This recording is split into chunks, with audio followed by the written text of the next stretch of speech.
আসসালামু আলাইকুম ভিউয়ার্স, চলে আসলাম এভরি কিচেন থেকে আবারও নতুন একটা ভিডিওতে আপনাদেরকে স্বাগতম জানাতে। কেমন আছেন সবাই? আশা করি ভালো আছেন।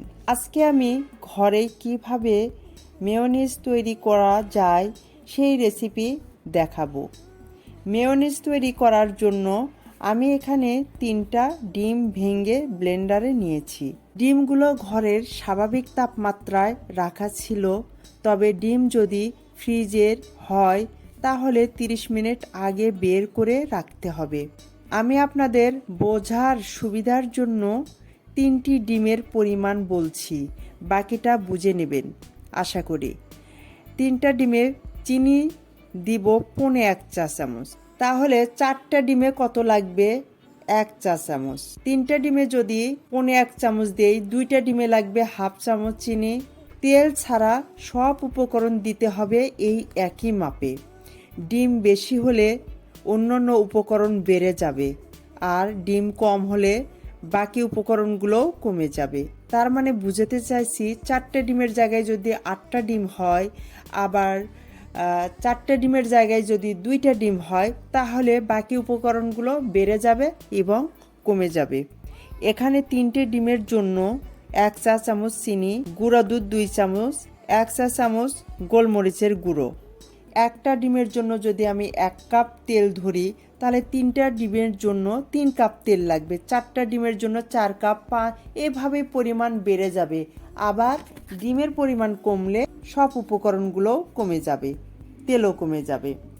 এই জন্য এই তেলটা যখন আমি মেয়োনিজ তৈরি করব, একবারে দেওয়া যাবে না। 3 কাপ তেল মানে অনেকগুলো তেল, এবং আমরা বারে বারে দিব। মেয়োনিজ তৈরি করতে তেলটা বারে বারেই দিতে হয়, শুধু আমি না, সবাইকে দিতে হবে, না হলে হবে না। তো দেখুন, আমি একবার 1/2 কাপ তেল দিয়ে সামান্য পরিমাণ লবণ, আমার হাতের কাছে যা ছিল আমি তাই দিয়েই মেয়োনিজ তৈরি করছি। আশা করি খুবই ভালো লাগবে। আপনারা যদি পারেন 1 চা চামচ লেবুর রস বা 1.5 চা চামচ লেবুর রস, সেটা পরিমাণ অনুযায়ী দিবেন। আর ঘরে যদি ভিনেগার থাকে 1 চামচ দিতে পারেন।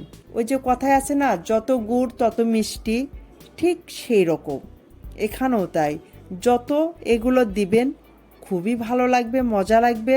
আর না দিলে একবারে যে খাওয়া যাবে না তা না, ভালো হবে না এটাও না।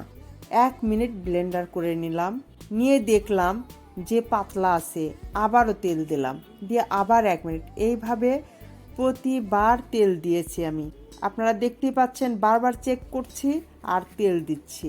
যখনই মেয়োনিজটা একবারে পারফেক্ট হয়ে যাবে, ঘন হয়ে যাবে, তখন আর তেল দেয়া যাবে না। আমরা এইভাবেই বুঝে নেব যে মেয়োনিজটা হয়ে গেছে। যতক্ষণ পর্যন্ত আমরা না দেখতে পাচ্ছি যে ঘন হয় নাই, ততক্ষণ আমরা বারে বারে তেল দেব আর 1 মিনিট করে ব্লেন্ডার করব। বেশি কিন্তু করব না, 1 মিনিটের কম হতে পারে, 50 সেকেন্ড 40 সেকেন্ড হতে পারে, কিন্তু এর বেশি আমরা ব্লেন্ডার করব না। তাহলে দেখুন তো কেমন হয়েছে। এই যে কত সুন্দর হয়েছে, ঘরেই আমি তৈরি করে নিলাম এই রকম মেয়োনিজ। আমি এখানে 6 বার তেল দিয়েছি। দেখুন আমার মেয়োনিজটা শেষ পর্যন্ত এসে হয়ে গেছে। এখন আমি এটা দিয়ে অনেক নাস্তার সাথেই এই মেয়োনিজ ব্যবহৃত হয় এবং সবাই খেতে পছন্দ করে। স্যান্ডউইচ থেকে শুরু করে অনেক কিছুর মধ্যেই আমাদের এই মেয়োনিজ লাগে। তো এখানে আমি শসার সাথে মেয়োনিজটা ব্যবহার করছি স্যান্ডউইচ বানানোর জন্য। বিকালের নাস্তা অনেক মজা লাগবে স্যান্ডউইচ খেতে চায়ের সঙ্গে। তো ভিউয়ার্স, দেখতে পেলেন কত তাড়াতাড়ি, কত কম সময়ে, কত কম উপকরণে মেয়োনিজটা তৈরি করা যায়। ভিউয়ার্স, আমার ভিডিওটা যদি ভালো লেগে থাকে আপনাদের কাছে, তাহলে অবশ্যই এখনও যারা আমার চ্যানেলটা সাবস্ক্রাইব করেন নাই, তারা সাবস্ক্রাইব করবেন, পেজে ফলো দিবেন, এই জন্য যাতে পরবর্তী নতুন নতুন ভিডিও আপনাদের কাছে সবার আগে পৌঁছে যায়। আর একটা অনুরোধ থাকলো, আপনারা এই ভিডিওটা শেয়ার করবেন ফ্যামিলি এবং ফ্রেন্ডসদের সঙ্গে, যাতে আমার রেসিপিটা আপনার সঙ্গে তারাও পেয়ে যায়। তো আজকে আর কথা নয়, আবারও অন্য কোনো ভিডিও নিয়ে আপনাদের মধ্যে উপস্থিত হয়ে যাব। ততক্ষণ পর্যন্ত আপনারা ভালো থাকুন, সুস্থ থাকুন, দোয়া ও বিরাম। এখন এখানেই বিদায় নিতে চাচ্ছি। সবাই ভালো থাকবেন, আমার জন্য দোয়া করবেন। আসসালামু আলাইকুম, আল্লাহ হাফেজ।